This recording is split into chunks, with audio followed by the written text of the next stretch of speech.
Hello, I'm Sophie D'Souza and welcome to my channel, Sophie Stained Glass. Usually I do videos about architectural stained glass, but sometimes I do videos about other crafts and art that I do around my home. And today I've done just a short video about how I made this acrylic pour. They're great fun to do.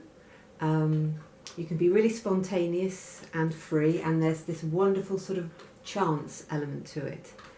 So I hope you enjoy the video, and if you want to see some more examples of the pours I've done, just jump to the end.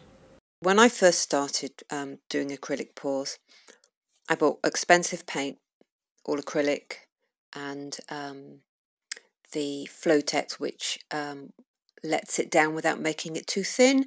You mix it with water as well to get a sort of runnable consistency. And then I started to use quite cheap poster colours as well.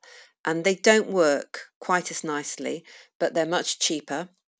So feel free to experiment with different types of paint. I'm using a method today where you fill up plastic cups with layers of different colours. And actually they stay in their layers. It's quite interesting. You think they're going to mix and they don't. And then you see me turning them over onto the canvas. Then you start tipping, which is always fun and very messy. Do cover up. And you never know how it's going to go because some of the paint colours you've put in your cups just disappear, like they're between other layers of paint or something. So there is a completely random element to what you'll end up with. Although, as you can see here, I'm adding extra colours and extra paint. So at the far end, I didn't have quite enough paint. At the near end, I just wanted to block out some of that purple. I wasn't so pleased with a big block of purple there. But you can just add more. Don't worry that if you don't put enough paint down the first time, that's it.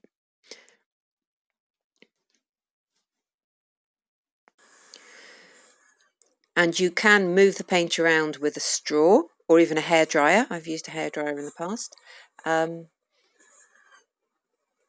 So when you blow into the puddles of paint, you actually can unearth the colours that are underneath.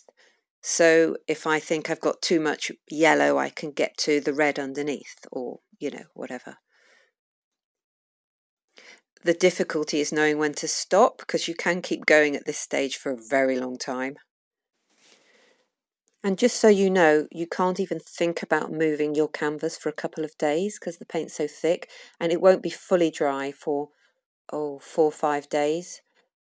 So hopefully you've got somewhere you can just walk away and leave it.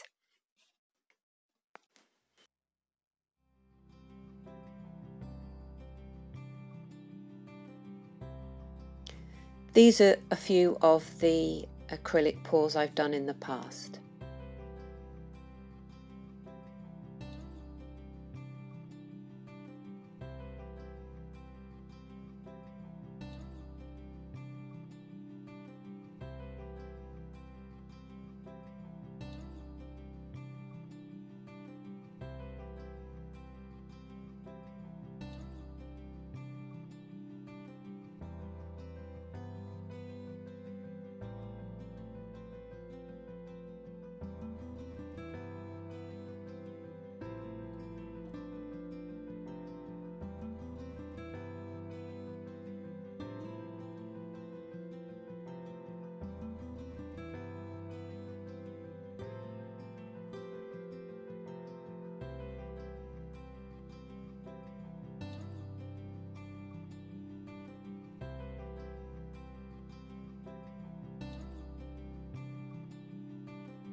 I hope this video has inspired you. It's a really fun thing to do, and you can just let yourself go mad. So I hope you've enjoyed the video. Please like, comment and subscribe. And don't forget to hit the bell button at the bottom, and then you'll be notified every time I put a video up.